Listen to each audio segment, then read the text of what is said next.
Out of control. Staffing shortages are leading to longer wait times, customer outrage, what's to be done, what's being done. All questions for our guest on the KMZQ Live line. We are welcoming to the club marketing strategist from Dallas, the Big D, Lisa Miller. She joins the club on this Tuesday morning. Good morning, Lisa. Good morning, Andy. How are you? We're doing fantastic. It's Andy Vieira and Mark Thomas with you on a Tuesday morning. Now, we're in a town in which hospitality is everything, and we know there are staff shortages across the country. I'm sure you folks are experiencing the same deal in Dallas. And, obviously there's frustration with the workers, but on the other side, the customers are also getting a little bit peeved. What have you discovered with your recent survey? Well, in the survey that I have, I call it the journey back to joy. And I've been tracking it since March of last year. But what's happening today is all of this pent-up demand is really just exploding. However, it's not very joyful when you have to wait for a table. There's price increases. You get sticker shock. So at the end of the day, the consumers are just a little annoyed. And so frustrations are really, really high right now. I also saw in your survey regarding the surging COVID cases creating serious consumer concerns, 51% of Americans are very/extremely concerned about the Delta variant. Did that seem like a small number to you? 51%? I think, what's interesting is I just collected that data at the end of July. Mm-hmm. So I do expect that number, unfortunately, to go up as we collect some more data this coming weekend. And so I wasn't surprised because what we're seeing is just, more cases, more conversations about it. And so I wasn't surprised, but I expect it to go up. Now, in reference to that, because most of the country, and like here in Las Vegas, we were shut down totally for 78 days last year. And when we opened up at 50% capacity. We opened up at 100% capacity this past June. So there was a lot of pent-up demand, and virtually everybody was open at 100% all at the same time, which led to some staffing challenges, which we're all still going through. Why haven't the customers, since we're all going through this together, why haven't they sort of realized that and added a little more patience to this process? I don't understand the disconnect and why the customers just don't understand that we're all going through this together, and we just need to be a bit more patient. I agree. I couldn't agree with you more. And I've been telling restaurant operators a couple of things or not only restaurants, but just anybody, in the service model industry, is that you just have to make sure that, we're staffed to what the seating capacity. So let me tell you what I mean by that. So if you only have 80% staff, then you probably should seat people at 80%. Because think about this. It's better for the consumer to wait for their table, but then have an exceptional experience when they're at the table, because the staff member, the server, is going to give them great service, because you don't want, two customers to leave unhappy and leave bad reviews. It's better to have that one customer leave happy versus two customers leave unhappy. So they've got to line up that whatever they have staffing-wise, just make sure they line it up with the seating capacity. Lisa, ultimately, what impact do you think unruly customers will have on the economy? I mean, it's not like people are going to stop going out entirely, ever, but could this cause a massive shift in spending habits? For instance, staying in, less frequenting of restaurants, figuring out a way not to be around other people? I think there's two things happening. And, going back to that question, the consumers really just do need to be more patient, and just we all are in it together, and be kind to those frontline workers that are, busting their rears to serve us, right? So they need to be kind.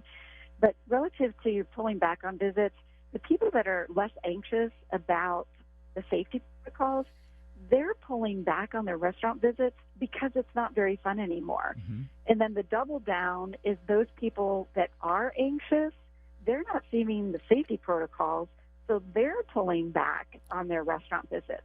So right now we kind of have this perfect storm going on from both sides of the equation. And, I know we'll get through it, and I know the restaurant industry is very resilient, but it's really kind of another unprecedented time for the restaurant industry. 8:16, it's the club on a Tuesday morning. Mark Thomas along with Andy Vieira. We're talking with Dallas-based marketing strategist Lisa Miller about the out of control and the outrage that's going on due to staffing shortages at our restaurants across the country. You hit the nail on the head in reference. I don't necessarily consider myself an anxious customer, Lisa, but when we were in the protocol days of 50% capacity and there was more space between the tables, I was much more comfortable with that. And now that we're at 100% capacity and everyone's sort of getting shoehorned in and you're basically about 12 inches away from the next table, I'm not comfortable with that yet because of the challenges with full vaccination or not. So I've gone back to takeout. Is that also what's happening in some respects? Yes. Yeah, so a little context to that, but you're absolutely right. In Q2, basically the whole surge in restaurant business actually did come from people that were more anxious because year and a half sitting at home, they're finally coming out. And so those safety protocols, they're really going to be watching for that. But when that growth happened, the to-go business was stable. So as dine-in business grew, takeout business stayed equal. So that means people didn't trade out. They added an occasion. But if people are concerned about the safety protocols, I think it's going to be a quick pivot back to delivery and takeout for sure. Well, you've broken your survey results into various segments, one of which is called Out the Door First Group. Can you explain who they are or what their habits are? Yes. So that first out the door group, and it's about 25% of Americans today, and they're the ones that, back in June, when the safety when things reopened back up, they're the ones that are least concerned about safety protocols. Okay. And most concerned about having a good time. But interestingly, it's not really a demographic. I find all ages, men are a little bit more likely to be that first out the door group. Women are definitely more likely to be more anxious. But it's really a mindset about, hey, I'm out there. I'm going to be safe. I want to be safe. But they're much less concerned about the safety protocols. 8:19, we're talking with Dallas-based marketing strategist Lisa Miller here on the club for a Tuesday morning. As you look at the landscape and you're doing the constant survey updates, Lisa, what do you think this portends for us as you look down the road, say, the next quarter, over the next year? Depending on where we go with the protocols and max vaccination and stuff like that, or mandated vaccination, what do you think that means for the restaurant industry? Well, for restaurants, I think their immediate near term is obviously, balancing that staffing shortage with customer expectations. But after we can kind of get that settled, I think the whole reason I call it the journey back to joy is that in order for us to get back to those normal activities and things like that, we have to find the way back to joy and not fear. And so I just hope that we are able to get to that point. And with the surge going on right now, it may be a little, unfortunately, another bumpy road the next, call it next month or so. But hopefully we'll be able to not be as long as the impact as what we saw last year. Whether we're very anxious or the wait and see folks, what are they telling you the tipping point has to be for them to get out of those categories and to be comfortable? And if I'm tense, if I'm not happy, I'm not going to go out and eat, because you're right. It's supposed to be a joyful experience. You're hanging with friends or your significant other. You want to have a good time. If I'm going to go out and be tense, I just stay home. Exactly. Where it's plenty tense. I think the number one thing that restaurants can do is immediately bring back those visible safety protocols.